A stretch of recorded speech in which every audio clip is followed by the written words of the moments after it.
So the foundation was started in Novato, California, by Emil Kakkis, who is now the CEO of Ultragenyx, a rare disease pharmaceutical company. And he founded EveryLife based on his experience with Mark Dant, who is our board chair. And Mark is the father of Ryan Dant, who has MPS I.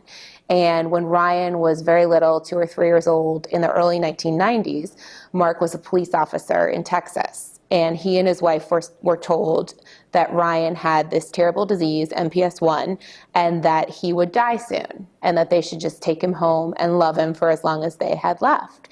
And for Mark, this was unacceptable. So Mark hit the streets, started raising money, long story short, raised a lot of money, was able to find Emil Kakkis, who was a pediatrician doing research in California, didn't have enough to fund the research, but he and Mark came together, and lo and behold, by 2003, Aldurazyme is now an FDA-approved treatment for MPS I. So Ryan has now been on this therapy for 20 years, is 30 years old, and is now engaged. So it's an incredible success story. Unfortunately, it's very unusual. And so what Emil and Mark really want to do is they want to translate that experience to the rest of the rare disease community and figure out, what are the policies that we need to put into place to ensure that this isn't just a one-off story, that, this is how things work.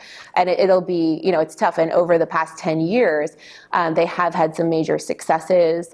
They were instrumental in passing the 21st Century Cures Act.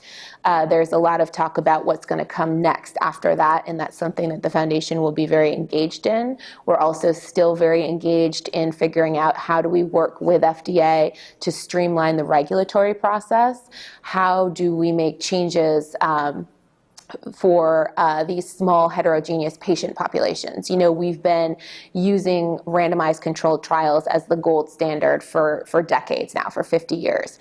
And with what we know about human biology now, that's not necessarily the best way, especially when you have these very small patient populations with lethal conditions. So we actually have a meeting coming up in September that we'll be hosting in Washington, D.C., and we're going to be convening the leadership of the FDA, the pharmaceutical industry, and the patients together and taking a look at, what is the science of small clinical trials in this age of biological plausibility? How can we start to use biomarkers as endpoints? What information does the FDA need to be able to vet these, to ensure that the drugs that we're looking at are still safe and effective, but there are no bottlenecks in the process in terms of getting them to patients and allowing patients to access these clinical trials.